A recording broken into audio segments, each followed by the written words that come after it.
थोड़े नफे के लिए तुमने इस्लाम का सौदा कर डाला, तुमने बेच डाला मिल्लत को। अल्लाह की बारगाह में तुमको जवाब नहीं देना, वहां तुमको हाजिर नहीं होना। थोड़े थोड़े नफे के लिए दीन के लंबे चौड़े नुकसान, लंबी चौड़ी तबाहियां हम करते हैं। फलस्तीन सारा लुट गया चंद मुसलमान हुक्मरानों की वजह से। अमेरिका से यारी नहीं छोड़ी, दोस्ती नहीं छोड़ी, और उन्होंने सारी तबाही कर ली। अफगानिस्तान सारा उजड़ गया। कश्मीर आज लोग डे मना रहे हैं, झूठ मूठ के आंसू बहा के लोगों को बताया जा रहा है कि हमारा बड़ा साथ है। मियाँ तुम इस काज से उठ चुके हो, तुम पीछे हट चुके हो इस काज से। यहाँ हर शख्स को अपनी पड़ी हुई है। यहाँ जात बनाने के, घर बनाने के, कारोबार बनाने के, बंगले बनाने के चक्कर में यहाँ तो सियासतदान टिकटें कन्फर्म करा के रखते हैं। किसी वक्त भी भागना पड़ सकता है, किसी वक्त भी दौड़ना पड़ सकता है। जहाँ जात के लिए जुलूस है, जात के लिए झगड़ा है, जात के लिए सारे मामलात हैं, जिसके घर को आग लगती है वो जुलूस निकालने लग जाता है। तवज्जो है मेरी बात पर? जब भी कोई जुलूस निकालता है ना किसी भी तबके का, तो मैं ज़रा टटोल के देखता हूँ कि जब हुजूर की नामूस की बारी आई थी इस जमात ने जुलूस निकाला था कि नहीं निकाला था। आज कई सरकारी मुलाजम सड़कों पे हैं, हमें कोई गर्ज नहीं वो किस काम के लिए, लेकिन यही सरकारी मुलाजम नामूसे रिसालत के जुलूस पर ये कहते थे हमारी नौकरियों का मसला है, हम अगर बाहर निकलेंगे तो गवर्नमेंट हमें निकाल देगी। अब किधर गई तुम्हारी नौकरियां, अब किधर गए तुम्हारे मामलात? तुमने थोड़ा फायदा हासिल किया और कितना बड़ा तुमने नुकसान किया। रसूलुल्लाह सल्लल्लाहु अलैहि वसल्लम को तुमने नाराज किया और तुम हुजूर की शान और नामूज की खातर अपनी उस नौकरी को कुर्बान न कर सके। आज मसला गया सारा कुछ। आ जाओ, लौट आओ, दर रसूल की तरफ आओ। मेरे महबूब करीम सल्लल्लाहु अलैहि वसल्लम के गुलामों जैसा किरदार अपनाओ, इसार करो, कुर्बानी दो, दूसरों का नफा सोचो, दूसरों की भलाई सोचो। हजरत अबुल हसन नूरी रहमतुल्लाह अलैह दरवेश बुजुर्ग थे। बादशाह को कुछ मौलवियों से इख्तलाफ हो गया। इन लोगों को इख्तलाफ ज़्यादा इसलिए होते हैं कि ये हमारे लिए ख़तरा ना बन जाए, ये ताकतवर हो रहे हैं, सूफी मौलवी पीर, ये कल को हमारे लिए परेशानी का सामान बनेंगे, इसलिए काबू करके रखते हैं। इन पर कोई ना कोई पाबंदी, कोई ना कोई बैन लगाए लगता है कि नहीं लगता? हाँ तो करो ना तुसी, मैंने पता तुसी साढ़े नाल मौलवियां दे, पर हाँ ना तो करो ना। लगता है कि नहीं लगता? अल्लाह खैर फरमाए। वो भला क्यों? इसलिए कि कोई जमात भी हमारे लिए ख़तरा, परेशानी का सामान न बने। हज़रत अबुल हसन नूरी और उनके कुछ दीगर दोस्त उलमा पर इल्ज़ाम लग गया कि इन्होंने मामलात ख़राब किए। यहाँ तक कि वो इल्ज़ाम अल्लाह के बंदों पर इल्ज़ाम लगते आए। ये कोई ऐसी बड़ी बात है?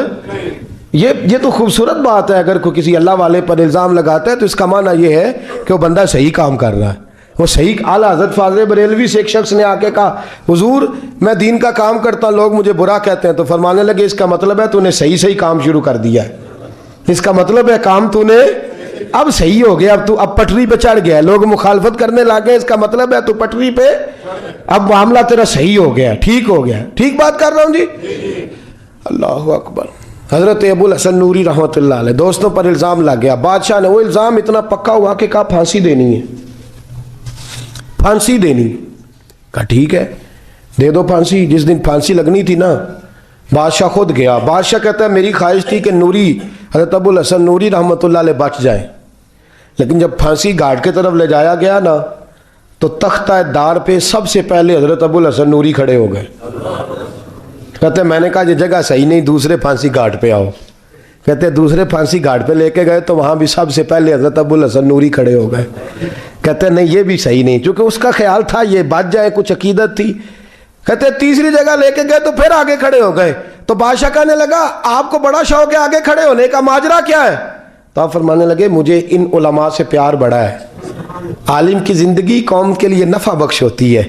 फरमाया मेरा दिल करता है कि मैं पहले फांसी घाट पे लटक जाऊं, जितनी सांसें इन्हें मिल जाएंगी कौम का नफ़ा ही हो जाएगा, लोगों के लिए फ़ायदा हो जाएगा। बादशाह ने बात सुनी तो आंखों में आंसू आ गए, वो रो पड़ा। मेरे पास प्रोफेसर अब्दुल गनी फारूक की एक किताब है, उसमें एक नौ मुस्लिम ईसाई का तज़किरा, जिन लोगों ने गैर मुस्लिमों ने इस्लाम कबूल किया उन पर PhD किया उन्होंने। एक ईसाई आदमी ने इस्लाम कबूल किया तो उससे लोगों ने पूछा कि तूने इस्लाम कैसे कबूल किया? कहने लगा हुआ ये, एक ईसाई नौजवान था, वो एक मुसलमान नौजवान था, तो वो यहाँ आया हमारे मुल्क में, शिकार करने के लिए निकला। जानवर को गोली लगाई तो एक नौजवान को लग गई। अब वो चाहता तो भाग भी जाता, लेकिन वो बच्चा उठाया उसने, उसका घर मालूम किया, घर गया, घर वालों को बताया कि मुझसे गलती हो गई। कहने लगा नहीं, तूने जानबूझ के मारा है। कहने लगा वो तुम्हारी मर्जी है। केस लगा, उसको उन्होंने फांसी का हुक्म दे दिया। एक दिन वो जो इस्लाम कबूल करने वाला है वो SHO साहब है, इंस्पेक्टर साहब हैं उस इलाके के, उन्होंने इस्लाम को उनसे पूछा गया तो वो कहने लगे नौजवान आया तो मेरी कस्टडी में मेरे पास उसका केस लगा। मैं जितने दिन वो उसकी तफ्तीश करता रहा, मैं देखता कि वो बड़ा धीमा है, नमाज से बड़ी दिलचस्पी है, दुरूद शरीफ से बड़ी दिलचस्पी है, कुरान पाक से बड़ा प्यार है और बातों में बड़ी मिठास है। और कहते हैं जब मैंने उसको कहा एक दिन कि यार तू भाग जाता, तुझे क्या जरूरत पड़ी थी मुसीबत को गले डालने की, मुझे पता है तुझे गलती से हुआ, तू पहले जानता नहीं तेरी दुश्मनी क्या होगी। तो कहने लगा मैं कैसे भाग सकता था, मेरे नबी ने जो दीन दिया है वह दूसरों की खैर खाई का मजहब है सल्लल्लाहु अलैहि, कैसे भाग सकता था। कहते हैं खैर सजा का हुक्म था, जेलर और मैं दोनों उसकी देखभाल करते। एक दिन हमें उससे प्यार हो गया। एक दिन कहने लगा एक मसला है, इसके तो घर को मैंने उजाड़ा है, मेरी वजह से कोई और घर भी उजड़ जाएंगे। का वो क्या? कहने लगा कई लोगों की अमानतें मेरे पास, मेहरबानी करो, मुझे 2-4 दिन का टाइम दो, मैं वो अमानतें दे आऊँ। यहाँ कुछ लोग हैं मेरे जानने वाले, उनके सुपुर्द कार हूँ। कहते हैं हमें उसके से प्यार हो गया तो हमने उसको जाने दिया। अब जिस दिन फांसी लगनी थी उस दिन वो आया ही ना। अब वो जो काजी साहब थे, जज साहब थे, उन्होंने कहा कि फांसी लगेगी उस जेलर को जिसने जाने दिया है। तो ऐन वो टाइम जब जेलर को फांसी लगनी थी वो नौजवान भागा हुआ वापस आ गया, भागा हुआ वापस आ गया। तो वो जेलर और वो इंस्पेक्टर वो दोनों खड़े हैं। कहा क्यों देर से आए? कहने लगा कश्ती में बैठा था, उसने हिजकोले खाए, लोग डूब गए, मैं बच गया। कहा फिर तू कैसे आया? कहने लगा तैर रहा था तो बड़ी मुश्किल से तैरते तैरते सारे रास्ते अल्लाह से दुआ मांगता हूँ, या अल्लाह एक मेरी वजह से पहले गया है, 2 और नहीं जाने चाहिए, दुआ मांगता हुआ यहाँ तक पहुँचा हूँ। उन्होंने कहा यार तू जिंदगी बचा सकता था, तूने क्यों नहीं बचाई? कहने लगा मैं पहले एक की ले चुका, अब तुम दोनों की भी ले लेता। उसने कहा हम तो ईसाई हैं, तो मुसलमान है, मर भी जाते तो क्या अर्ज था। कहने लगा कैसे मर जाते, मेरे नबी ने कहा है दीनुन नसीहा, दीन दूसरों का भला करने का नाम है, दूसरों का भला करने का नाम। वो अब क्या करीब उसने बात सुनाई, उसको लटकाने लगे तो वो जो जल्लाद था वो लटकाने लगा। तो इंस्पेक्टर कहने लगा इसको रहने दो, मुझे फांसी दे दो। वो कहने लगा नहीं तुम इन दोनों को रहने दो। जेलर कहने लगा मुझे फांसी दे दो। अब जब वो सब लोग खड़े हैं, फांसी हो रही है, लोगों की आंखों में आंसू हैं, जज साहब भी खड़े थे। जज कहने लगा तुम तीनों चारों को रहने दो, मुझे लटका दो इसकी जगह पे। लोग रो रहे, तड़प रहे, वो बच्चे के वालिदैन भी खड़े थे, वो सारे खड़े थे। वो जल्लाद जो फांसी दिया करता है, जिसे कभी रहम नहीं आता, वो रस्सी छोड़ के पीछे हो गया। लोगों ने कहा तू को पीछे हो गया? कहने लगा अगर ये मरेगा तो मैं भी मरूंगा, मुझे फांसी मिलेगी। तड़प उठे सारे लोग, आंखों में आंसू आए। जब सारे रोए तो बच्चे का वालिद आगे बढ़ के कहने लगा कसम है अल्लाह की इज्जत की, अगर तेरा ये रंग है तो मोहम्मद अरबी का क्या रंग होगा सल्लल्लाहु अलैहि। वो सब लोग कलमा पढ़ गए, मुसलमान हो गए। तेरा एसार, तेरी खैर खाई लोगों को दीन के करीब। एक अजीब मुकदमा हजरत उमर के पास आया। हजरत उमर कहने लगे मैं इसका फैसला ही नहीं कर सकता। मुकदमा अर्ज करूं आपकी खिदमत में? द्रूशी पढ़िए एक दफा बुलंद आवाज।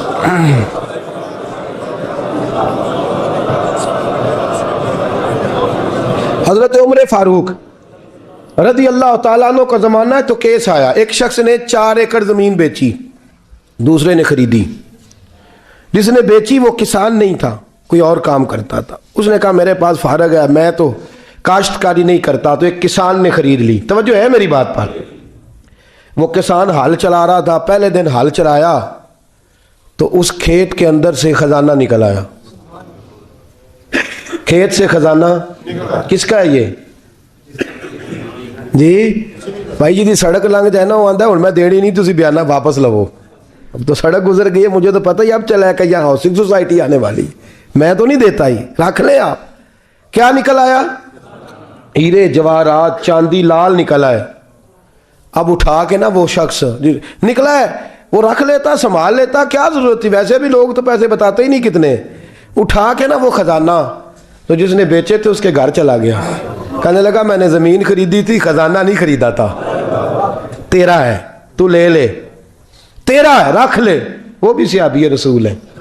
मेरे नबी ने दुनिया की मोहब्बत खींच डाली है दिलों से। वो क्या कहने लगे? कहने लगे मैंने तो 4 एकड़ से बड़ी मुश्किल जान छुड़ाई है, तो अब फिर दौलत लेके आ गया है। उसने कहा ये तेरा है, तू ही रख, मैंने जमीन बेची थी तो जो उसके अंदर था वो सारा ही तेरा है, बेच डाला था। कहने लगा ना मैंने जमीन खरीदी है, खजाना नहीं खरीदा। वो कहने लगा ना भाई, मैंने तो हर शय बेच दी है, उसमें से फल उगे, फूल निकले, वो सारे। जाग रहे आप लोग? आखो है ही कम जागरण वाला है, ये होता ही नहीं। ये अजीब मामला है ना जी। ये फरिश्ते हैं जो दुनिया में बसते थे, ये इंसान थे जिनको फरिश्ते भी दरवाजे खोल के देखते थे ये कैसे इंसान है। अब मुकदमा हजरत उमर के पास आ गया। तवज्जो है मेरी बात पर? हजरत उमर फारूक के पास आया। हजरत उमर फारूक ने दोनों की बात सुनी तो जिसने बेची थी उससे कहने लगे पुराने मालिक से, चल यार तू ले ले, मुझे लगता है कि तेरे ही हैं, तेरे बस बड़ों ने दबाए होंगे, तू नहीं निकाल सकला तो है, तो विरासत तेरी बनती है ना, रख ले। कहने लगा उमर आप क्या असराई कर रहे हैं? अगर ये बात गलत साबित हो गई और कयामत में मुझे इस खजाने का हिसाब देना पड़ा तो आप मेरे साथ उठेंगे ना, मेरा बोझ उठाएंगे ना? हजरत उमर कहने लगे जी मैं कोई नहीं उठाता, मैं तेरा बोझ। अब वो जिसको बेचा था, हजरत उमर कहने लगे भाई उसने तो तुझे दे दिया था, अब तेरा है, तू रख ले। कहने लगा उमर आप क्यास कर रहे हैं, आप क्यास कर रहे हैं? अगर कयामत वाले दिन मैं फंस गया तो मैं आपका नाम ले लूं अल्लाह की बारगाह में? हजरत फारूक आजम ने ना सर पकड़ लिया, फरमाया मैं फैसला ही नहीं करता, तुम हजरत उबई बिन काब के पास जाओ रदी अल्लाह हो। हजरत उबई बिन काब के पास आए और आके उन दोनों ने कहा हजरत जी हमारा एक केस उलझ गया है। फरमाया वो क्या? सहाबा वो सहाबा थे जिनकी हर सुबह सुबह ईद होती थी, खुदा का कुर्ब हासिल था, नबी की दीद होती थी। हजरत हमारा केस उलझ गया, हजरत उमर से फैसला नहीं हुआ, आप मेहरबानी। फरमाने लगे वो कौन सा केस है जो उमर फारूक से फैसला नहीं हुआ?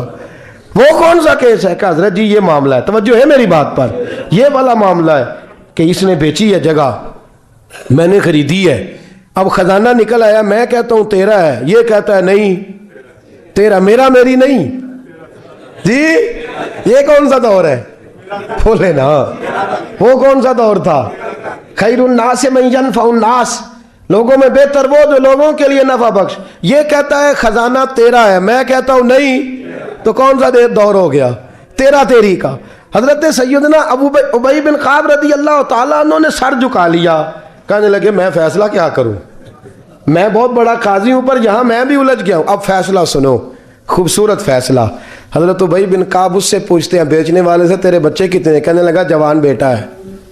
खरीदने वाले से कहते हैं तेरे कितने बच्चे हैं? उसने कहा जवान बेटी है। कहने लगा मैं उन दोनों का निकाह करके सारा सामान उन्हें जहेज में दे देता हूं, उनका निकाह करके सारा कुछ उन्हें जहेज में दे देता हूं, तेरे घर भी आ जाएगा, तेरे घर भी। ये फैसला सैयदना उबई बिन काब रदी अल्लाह ताला अन्हु ने दिया। लोग रो रहे थे, कह रहे थे क्या बात है इस फैसले की, क्या बात। एक नौजवान था मिना के बाजार में, दौड़ा जा रहा है, तो एक बाबा जी उसको मिले, बुजुर्ग। तो उन बुजुर्गों के उसने, तवज्जो है मेरी बात पर आप, उन बुजुर्गों की थैली उसने अशरफियों वाली छीन ली, छीन के दौड़ गया, काफी आगे चला गया तो गिर गया। जब गिरा तो नजर आना बंद हो गया। लगा ओहो अल्लाह के वली की बेअदबी हुई, इसलिए नजर आना बंद हो गया, बेअदबी हो गई। बड़ा परेशान हुआ, सख्त आजमाइश का शिकार, क्या करूं किधर जाऊं। जब बड़ी सख्त तकलीफ के अंदर वो गिरफ्तार हुआ तो लोगों से कहने लगा मेहरबानी करो मुझे बाबा जी से माफ़ी ले दो। गिरा जो उनकी निगाह से वो संभल नहीं सकता। अल्लाह वालों की बेअदबी अल्लाह को बड़ी नापसंद है, अल्लाह वालों की बेअदबी अल्लाह को बड़ी नापसंद है, इससे ज़रूर बचें। अल्लाह ताला हमें बचने की तौफीक अता फरमाए। पकड़ के बाबा जी के पास लाए, बाबा जी माफ़ कर दें, आपकी वजह से आंखें चलेंगी। बाबा जी कहने लगे नहीं मैंने तो बद्दुआ दी नहीं। तो वो कैसे? कहने लगे मेरे साथ जब कोई मुसलमान ज्यादती करता है तो मैं फ़ौरन ही माफ़ कर देता हूँ। कहा जी मेरे लिए दुआ कर दें। दुआ की, बाबा जी की आंखें ठीक, बाबा जी ने दुआ की, नौजवान की आंखें सही हो गई। लोग चले गए तो वो नौजवान करीब बैठ गया, कहने लगा बुजुर्गो आपने जो कहा मैंने मान लिया, पर एक बात मेरी समझ में नहीं आई। अब वो क्या? का आप कहते हैं मेरे साथ कोई मुसलमान भी ज्यादती करता मैं फ़ौरन माफ़ कर देता हूँ। फ़ौरन तो माफ़ी दी जाती नहीं, दी जा सकती नहीं, थोड़ी देर तो बंदे के दिल को तकलीफ रहती है। आपने जो नहीं ना बात, लोग बारीकी में जाते हैं ना बहुत सारे, कहा जनाब बंदे के दिल में थोड़ी देर तो तकलीफ, भाई कोई लड़ाई हो जाए तो कहते हैं अभी नहीं मैंने जाना, ज़रा बात ठंडी हो जाएगी तो फिर, अभी तो बड़ी चोटें लगी हैं, बड़ा मसला बना है। ये शौरी तौर पे लोग ऐसा करते हैं। कहा फौरन कैसे आपने माफ कर दिया?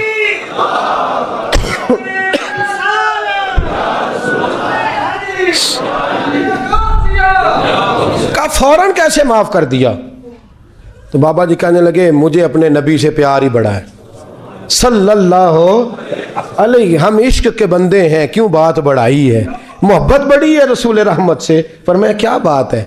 बाबा जी कहने लगे मैंने हुजूर की एक हदीस पढ़ ली है, अब जो मुसलमान भी ज्यादती करता है मैं फ़ौरन माफ़ कर देता हूँ। कहा वो क्या हदीस? सुने मेरे दोस्तों, और बुज़ुर्गों की सोच देखें कहाँ तक जाती है। और बुज़ुर्ग कहने लगे अल्लाह के रसूल सल्लल्लाहु अलैहि वसल्लम ने फरमाया है कि जब तक मेरे सारे उम्मती जन्नत में नहीं जाएंगे मैं भी नहीं जाऊँगा, जब तक सारे नहीं जाएंगे मैं भी। तो बाबा जी कहने लगे देखना तेरा मेरा झगड़ा है, अगर ये झगड़ा हुजूर के पास जाएगा, अल्लाह की बारगाह में जाएगा, फिर इसका फैसला होगा, फिर ये मुकदमा लड़ेगा, फिर ये केस चलेगा, जब फैसला होगा तब तक मेरे रसूल पाक जन्नत में नहीं जाएंगे, बैठे रहेंगे। तो मैं अपने नबी को तकलीफ़ तो नहीं ना दे सकता, मैं अपने रसूल को बिठाए रखने की आजमाइश तो नहीं ना दे सकता। लिहाजा जो मुसलमान भी ज्यादती करते हैं मैं फ़ौरन ही माफ़ कर देता हूँ, ताकि मेरे महबूब को कोई तकलीफ़, मैं तेरे और अपने बारे में सोच नहीं रखता, मेरी सोच तो हर वक्त ज़ाते रिसालत पे लगी रहती है, मेरा ज़हन तो हर वक्त मेरे महबूब की तरफ लगा रहता है, हर वक्त मैं हुजूर के बारे में ही सोचता रहता हूँ। मिली सोच अपनाएं, कौमी सोच अपनाएं, ज़िंदगी में वो वाले काम करें जिससे कौम को नफ़ा हासिल हो, मिल्लत का जिसमें फ़ायदा हो, कुछ ऐसा कर जाएं ज़िंदगी में जिससे लोग नफ़ा उठाते रहें। महमूद गज़नवी गुज़र रहा था, एक बाबा जी बुढ़ापे में हाथ कांप रहे हैं तो एक पौधा लगा रहे थे, तो महमूद गज़नवी को बड़ा पसंद आया, कहा बाबे को मेरे पास तो बुलाओ। बुलाया तो कहा बाबा तेरी उम्र अब हाथ कांपते हैं, सर कांपता है, राशा तारी है, तू तो ना फल खा सकेगा ना छाँव में बैठ सकेगा, तो बाबा जी आप ये क्यों कर रहे हैं? बाबा जी कहने लगे चलो मैं नहीं फल खाऊंगा, मेरे पोते तो खाएंगे ना। बच्चे तो महमूद को बात बड़ी पसंद आई, उसने बाबा जी को एक अशरफियों की थैली इनाम में दे दी, कहा तेरी सोच बड़ी कौमी है, बड़ी है। तो बाबा जी मुस्कुरा के कहने लगे बादशाह तू अभी अभी कह रहा था कि ना तू फल खाएगा ना छाँव में बैठेगा, अल्लाह ने मुझे फल भी दे दिया है, छाँव भी दे दी है, अभी देखे ना अभी मैंने काम किया, नहीं तो अल्लाह ने सारा कुछ पहले ही दे दिया है। बादशाह और राजी हुआ, उसने एक थैली और दी। तो बाबा जी मुस्कुरा के कहने लगे देख मेरे इखलास में अल्लाह ने कितना फजल किया है, लोगों के बाग में साल में एक दफ़ा फल लगता है, मेरे बाग में 2 दफ़ा लग गया है। तू खैर खाई का ज़हन बना, लोगों के बारे में सोच, कौमी और मिली ज़हन बना, बड़ा ज़हन बना, बड़ी सोच बना, वो वाला काम कर जिससे ज़्यादा लोगों को फ़ायदा हो, ज़्यादा लोगों का नफ़ा हो, वो वाला काम कर। कौमी मिली मिल्लत इस्लामिया की सोच बना, आलम इस्लाम की बात कर, मुसलमान का भला कर, अपने वतन का भला कर, अपनी मिल्लत के बारे में सोच। जब तू ये काम करेगा तो अल्लाह तुझे वसाइल भी बड़े ही अता फरमाएगा, अल्लाह तबारक व तआला तेरे लिए रहमतों के दरवाजे भी ज़्यादा ही खोलेगा। तो फरमाया ज़मीन में वो कायम रहेगा जो लोगों का भला करेगा, दूसरों के बारे में सोचेगा, वही दुनिया में ज़िंदा रहते हैं जो लोगों के लिए नफ़ा बख्श बन जाते हैं।